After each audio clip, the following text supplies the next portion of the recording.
Assalamualaikum warahmatullahi wabarakatuh. Ini Mama Dimas mau nyuci botolnya Dimas.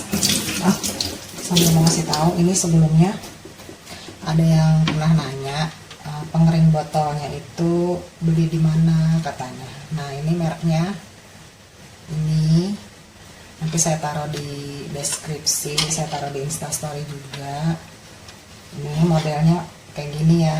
Ini warnanya harusnya putih, tapi karena udah lama jadi warnanya udah agak-agak kuning. Nah, tinggal kita diriin begini sebelum dipakai. Nah, ini bisa buat dot, ini bisa untuk botolnya. Lihat, ini udah hilang satu karetnya. Kita lihat, cuci botolnya ya. Ini sebelumnya udah dicuci, tinggal diucapin. Tadi mau ngucapin, inget mau ngasih tahu raknya.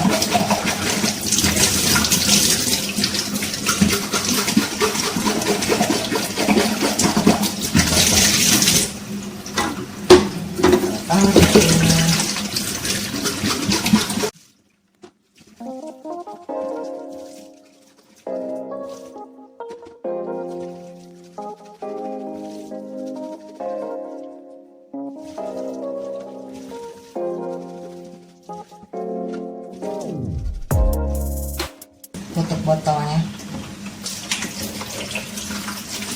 kita bisa taruh di sini.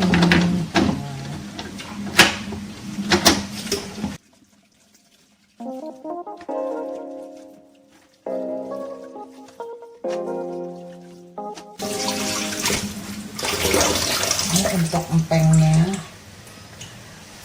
taruh lagi di ujung sini. Ini kita bisa taruh di sini. Nah,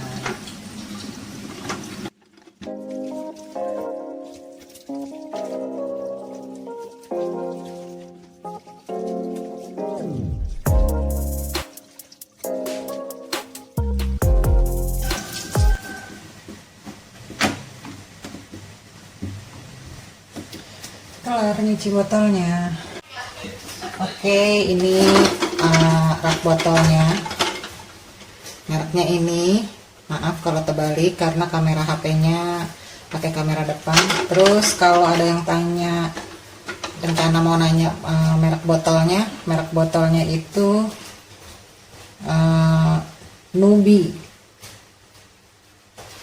Saya cari di Shopee sih botol yang kayak gini nggak ada, nggak tahu, mungkin karena model lama atau gimana, nggak ngerti juga. Terus kalau yang ini Nubi yang warnanya agak kayak madu, ini apa ya, kayak lebih empuk ininya, plastiknya. Jadi nggak usah nanya link ini ya, botol ya, karena udah saya bantu cari di Shopee nggak ada. Mungkin di tempat lain ada mereknya Nubi, N-U-B-Y, Nubi. Oke, selesai bahas rak botol. Ini sekarang mau bahasnya yang sering juga ditanya, Magicom. Ini namanya Magicom apa rice cooker nih? Karena kalau zaman dulu rice cooker beda, Magicom beda. Masak nasi di rice cooker udah mateng, pindahin ke Magicom. Nah, jadi kalau ini kan udah nggak pakai dipindahin nih, masak di sini. Terus ngangetinnya juga di sini, nggak usah dipindah lagi. Jadi saya udah nggak tahu lagi nih namanya rice cooker atau Magicom. Pokoknya inilah yang buat masak nasi lah ya. Ini saya pakainya merek Philips. Ada yang nanya awet nggak pakai merek Philips? Terus gimana nih? Tolong di review Mama Dimas. Ya nih saya review ya. Saya pilih ini dulu, kebetulan adanya cuman ini ke toko yang saya dateng. Mumpung mau beli kompor, terus ditawarin mau sekalian beli Magicom apa enggak, akhirnya saya ya udah yang ada aja, nggak usah milih-milih di toko lain, takutnya nanti malah nggak jadi beli kan. biasanya berubah pikiran kalau udah sampai rumah. Akhirnya saya buru-buru beli yang seadanya toko. Nah ini mereknya Philips, kelihatan ya, kelihatan gak sih? Pokoknya mereknya Philips. Ini 400 watt dayanya, terus kapasitasnya 2 liter. Kalau masalah ditanya awet apa nggak awet, saya belum tahu karena baru belinya, baru pakai berapa tahun ya. Biasanya suka ditanggalin deh sama Pak Edi. Nah itu kan, ini dibelinya tanggal 5. Aduh, dibelinya tanggal 5 bulan 10 2018, berarti baru 2 tahun. Saya bilang baru 2 tahun karena Magicom yang lama itu hampir 8 tahun apa 9 tahun gitu. Mereknya TCL. Belinya di toko langganan dan itu dia hadiah penjualan aset TCL terbanyak. Terus dia dikasih hadiahnya Magicom. Nah Magicomnya itu dijual ke kita jadi murah. Itu modelnya yang kayak digital gitu. Mungkin yang pernah follow, yang udah pernah follow saya dari lama, pernah lihat Magicom saya yang lama itu kayak apa. Nah Magicom yang modelnya digital, saya yang nggak bisa makainya atau gimana, itu kalau masak nasi lama banget. Itu mau masak sedikit 45 menit, mau masak banyak 45 menit. Jadi kalau misalnya masak ada acara-acara di lingkungan RT gitu, di lingkungan rumah, terus ya udah saya masak nasi, orang-orang udah store nasi 2 kali, 2 Magicom, saya 1 kali aja belum mateng. Makanya kayaknya kapok beli yang digit. Nggak tahu emang saya nggak bisa pakai bagaimana, nggak ngerti juga. Akhirnya pilihnya yang gini aja, yang cook sama buat ini ngetin. Kalau udah mateng, oh udah selesai. Nah untuk dalamannya kayak apa, kayak gini. Ini harus rajin dibersihin bagian dalam sini, terus bagian dalam sininya juga.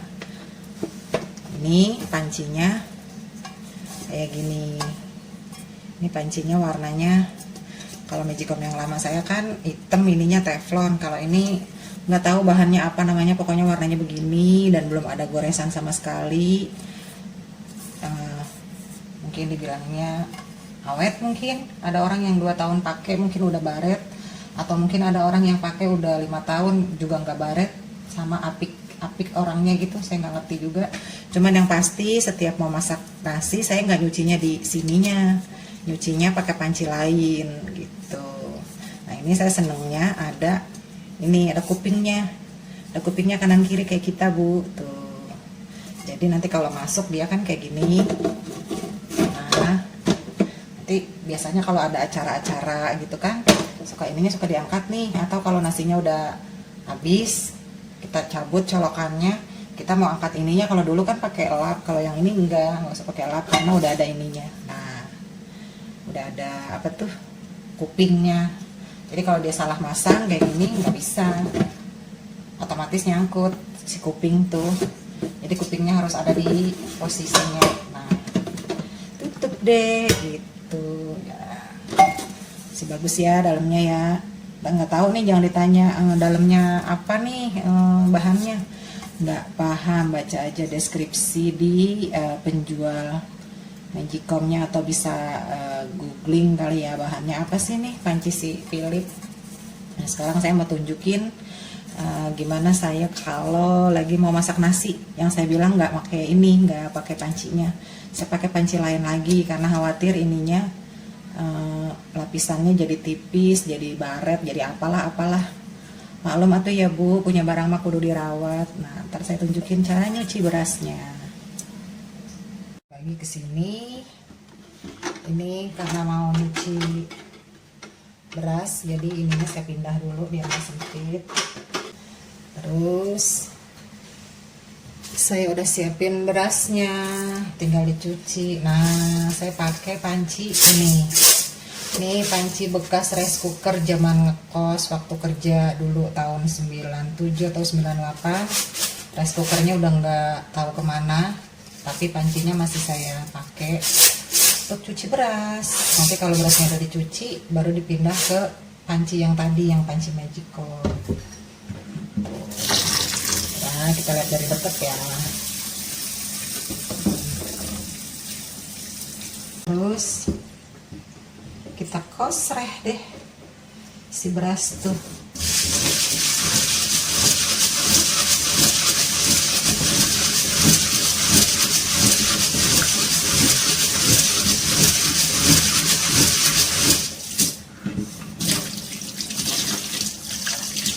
Nyuci beras zaman sekarang itu bingung ya Bu Ibu ya. Mau jangan terlalu bersih karena takut vitaminnya hilang, khawatir pemutih karena sekarang katanya beras itu kan udah dipakein pemutih lah, dicampur apalah, jadi dilema nih yang nyuci berasnya. Mau dibikin bersih banget apa masih mau agak-agak putih susu gitu si airnya. Nih saya kosreh lagi. Ada yang bisa nggak ngosreh cara gini?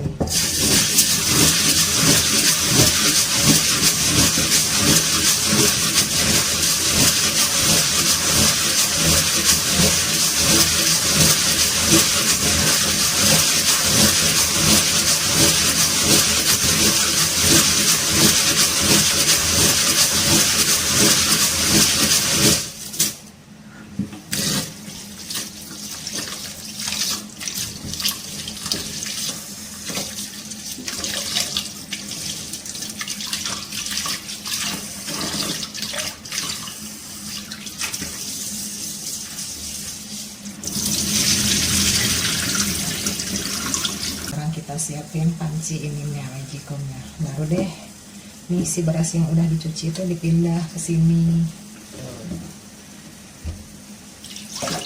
Gimana kalau ibu-ibu nyuci berasnya langsung di panci magicomnya apa di beda panci? Kalau saya mah tadi gitu pakai panci yang lain, terus saya pindahin ke sini. Maksudnya sih biar si panci magicomnya awet, nggak cepet baret, nggak cepet tergores, nggak cepet tipis lapisannya dalamnya.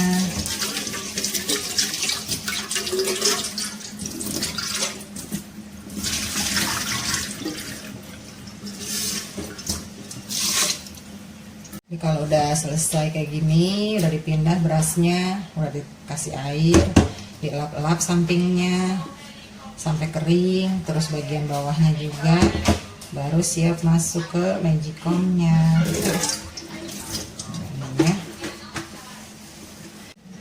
Nih baru siap masuk deh.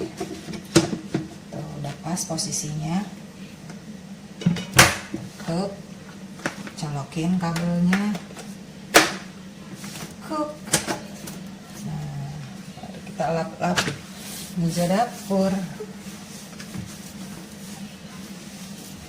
Sambil lap-lap kompor juga karena kompornya berminyak. Nah, ini juga nggak banyak sih, tapi ada yang nanyain, sekalian aja saya bahas mumpung lagi di dapur. Ini kompornya merek Modena, tipenya saya lupa. Ini belinya bareng sama si magicom yang tadi. Ini dialap dulu pakai kanebo, habis itu dikeringin, dibersihin ulang pakai tisu dapur. Ini sebenarnya kompor tanam kayak gini tuh agak ribet deh kata saya mah bersihinnya, karena dia kan kaca ya. Kaca kena minyak, kebayangkan bersihinnya kayak apa ya. Karena kan kompor yang lama menurut saya mah. Ini gaya-gayaan kayaknya teh pengen punya kompor tanam, padahal ternyata gini deh. Nah ini saya kalau mau bersihin pakai tisu dapur ya. Tuh, habis pakai tisu dapurnya dilipet, disemprot. Ini tempatnya mereknya Sif, tapi isinya mah celing yang harganya 3.000 perak. Karena kalau nggak pakai celing nggak bakalan bisa celing nih si kaca ini, si kaca kompor. Nah, ini karena dulu dapurnya ketinggian, jadinya belinya kompor tanam. Kompor tanamnya udah punya, si dapurnya berubah. Sekarang pakai meja corang. Untuk tinggi dapur juga disesuaikan Bu Ibu. Jangan apa kata Pak Tukang atau jangan apa kata yang dilihat di postingan IG atau di majalah atau apa. Kalau menurut saya sih, karena kan tinggi kita beda-beda ya Bu. Katanya yang ideal tingginya 85. Kata siapa? Emang tingginya yang punya dapur berapa? Disesuaikan lah sama yang punya dapur tingginya berapa, supaya masaknya nyaman. Jadi nggak ada patokan khusus kalau menurut saya sih. Kalau untuk meja kompor, meja tempat cuci piring, disesuaikan aja sama tinggi yang punya dapur, khususnya si ibu, karena si ibu kan yang di dapur. Enaknya itu tingginya pas sejengkal di bawah udel kita kayaknya Bu. Nah itu kayaknya enak, tingginya pas. Jadi ukur masing-masing deh. Kalau saya ini kalau nggak salah 85. Ini pas satu jengkal di bawah pusar saya tingginya. Jadi enak pas. Tapi kalau buat orang yang agak kurang tinggi, di dapur saya agak jinjit.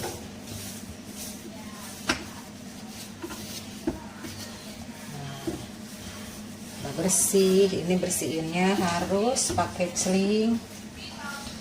Karena kita makan pakai minyak-minyak, nyepret-nyepret, bumbunya heboh. Masakan Indonesia kalau orang luar negeri makan masakannya juga bumbunya bubuk-bubuk doang, minyak seuprit, jadinya nggak nyiprat-nyiprat meren.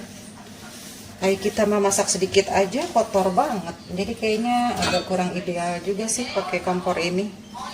Mungkin kalau dapurnya ada dua, dapur bersih, dapur kotor. Nah ini cocoknya buat di dapur bersih, yang buat masak hari-hari, yang pakai banyak minyak, banyak bumbu, cocoknya pakai kompor biasa kalau menurut saya sih. Tapi balik lagi ke selera sih Bu Ibu. Ayo menang gaya mah gaya kompor ini tuh, kompor tanam. Tapi ngurusnya ribet kata saya mah. Dulu pakai kompor lama, nggak pernah pakai celang-celing begini soalnya. Udah kelihatan ya bersih banget kompornya kan kalau pakai celing. Nah, saya geser karena mau lap ininya dari bekas tisu yang tadi. Ini kalau pakai alat biasa juga agak kurang. Mau pakai kanebo kek, mau pakai kain apa, microfiber kek apa, tetap saya lebih cocoknya ini tisu dapur, karena dia nggak gampang hancur. Pakai 2 lembar cukup. Udah kelar urusan dapur. Terus info lagi apa ya, yang suka ditanya-tanya terus tanyanya berulang, jadi kayaknya lebih baik saya bahas sekalian, terus nanti kasih info tokonya. Oh ini lampu dapur. Nah lampu ini lampu LED strip kabel kalau nggak salah. Nih kalau nggak salah belinya 3 meter, bentuknya gulungan, udah langsung ada colokannya, udah langsung ada adaptornya, nggak usah nyambung-nyambung, kita tinggal nempel. Tapi ini belum ada double tipnya, jadi kita harus beli double tip. Nih saya tunjukin saklarnya nih. Nah ini saklarnya, kalau saya matiin nah gelap. Nah ini untuk nyalain, tuh lampunya kayak gini. Ini double tipnya udah nggak nempel, harus di double tip ulang. Jadi gini nih, mendoyot. Kalau yang satu lagi saya ada 2 di sini, kelihatan nggak ada 2 garis lampu. Nah ini ada 2 garis lampu lama nih. Ini lebih tipis dan langsung ada double tipnya yang kuning ini nih. Yang satu ini, bukan yang ini ya, yang ini. Ini nempelnya kuat banget, tapi dia cepet kuning warna lampunya, nggak putih kayak yang ini. Yang ini tebel, lampunya tahan lama, tapi nggak ada double tipnya, jadi harus kita modalin double tip. Kalau yang ini udah ada double tipnya, tapi ya gitu, lama-lama lampunya kuning nih. Biar saya cobain, saya matiin lampu yang ini soalnya dua-duanya masih nyala. Saya matiin lampu yang LED yang masih warnanya putih, Terus saya nyalain yang lampunya kuning. Nah, warnanya masa kayak gini di dapur, nggak suka ya. Nggak kelihatan warna bumbu, jadi bingung karena warnanya jadi campur kuning. Makanya saya nggak pakai yang ini, saya pakainya yang putih. Dah, lampu udah dibahas, magicom udah dibahas, rak botol udah dibahas. Nanti saya bahas lagi kalau saya ada yang saya ingat atau ada yang nanya. Oke, ibu-ibu, cukup segitu dulu urusan perdapurannya. Nanti kalau ada yang mau tanya boleh di DM, boleh di komen YouTube, boleh di replay instastory, karena saya bakalan taruh di YouTube, bakalan taruh di instastory, bakalan taruh di postingan. Jadi bebas mau tanya di mana. Mudah-mudahan saya sempat bales, sempat baca, biar bisa di review apa diapain lah namanya, pokoknya dibahas lah kata saya. Oke ibu, dadah ya. Assalamualaikum warahmatullahi wabarakatuh.